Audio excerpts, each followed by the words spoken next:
എടാ ഉണ്ടുണ്ണി, നീ ഉരുണ്ടുരുണ്ട് വരികയാണല്ലോ. അതിനെപ്പോഴും വിശപ്പല്ലേ അവന്? അതെയാ മോനൊരു ഉമ്മതാ ചെറിയച്ചന്. മിടുക്കൻ. ഇവളെന്താ ഒന്നും മിണ്ടാത്തത്? എന്തേടി? ഓ അയ്യോ, അതിന് നീ മുട്ടം പെണ്ണായി പോയില്ലേ? ഏട്ടൻ ഇവനൊന്ന് പിടിച്ചേ. എന്റെ അടുത്ത് വരൂട്ടോ നീ. ആ മോൻ പോണ്ടട്ടാ, പടി. എന്താ വിജയ? മതിയടി, ഇനി താഴെ ഇറങ്ങ്. സാരമല്ല എടുത്തി, ഇവളിപ്പോഴും കുട്ടികളുടെ കൂടെ കളിച്ച് നടക്കല്ലേ? ഓ, ഈ പറയണ ഒരു മുത്തശ്ശൻ. എന്നാലും ഒരു കത്തയക്കാൻ അവിടെ ഇല്ലെങ്കിലും കവറും ഒന്നും കിട്ടില്ലേടാ. പരീക്ഷയുടെ ചൂട് തലേ കയറി ഇരിക്കുമ്പോഴാണോ അമ്മേ കത്ത്? കുടുംബത്തിരിക്കുന്നവർക്ക് ഒരു സമാധാനം വേണ്ടേ? ഇനി ഇപ്പൊ കുടുംബത്ത് തന്നെ ഇരിക്കാൻ പോവല്ലേ? ഇവിടെ ഒരാള് പാതിരാത്രി ഉറക്കത്തിൽ നിന്ന് എണീറ്റ് പോയതാ. എന്നാ പറഞ്ഞ സമയത്തിന് തിരിച്ചെത്തണ്ടേ? കുടുംബം വിട്ടാ പിന്നെ ആർക്കും ആ വിചാരം ഇല്ല. മതി, നിർത്ത്.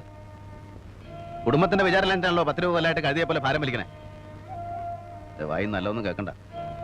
പോട്ടടാ, പറഞ്ഞു പറഞ്ഞു ഇനി അത് മതി 2 ദിവസത്തേക്ക്. ഞാനൊന്നും മിണ്ടണില്ല, മിണ്ടിയ കുറ്റം. കൽപ്പിക്കാൻ നിൽക്കാണ്ട് കുഞ്ഞമാമയ്ക്ക് തന്നെ അതങ്ങോട്ട് ചെയ്തൂടെ? വേണ്ട കുഞ്ഞമാമ, ഞാൻ എടുത്തു വെച്ചോളാം.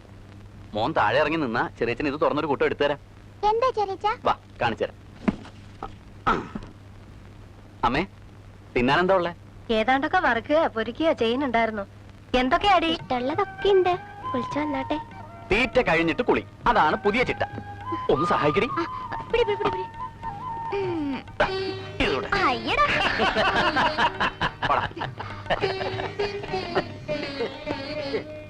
അപ്പളേ നമ്മള് പോട്ടെ. റേഷൻ പൊടിയിൽ നിൽക്കുമ്പോൾ ആ ഏട്ടന് അനുസരണം കൂടി വന്നിറങ്ങണത്. അരി കൊടുത്തിട്ട് വേണം അത്തായത്തിന്. എന്താ അത് കായ? അതങ്ങടെ കയ്യിൽ വെച്ചോടി. അതല്ല, ഇതിരിക്കട്ടെ. ഞമ്മക്കൊരു കേസ് ഉണ്ടാവുമ്പോ ബാധിക്കാനുള്ള ആളാ.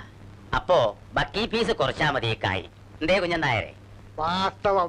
ആ, ഈശ്വരൻ അനുഗ്രഹിച്ചാ മതി. ഒക്കെ പഠിച്ചോൻ തരുന്നേ.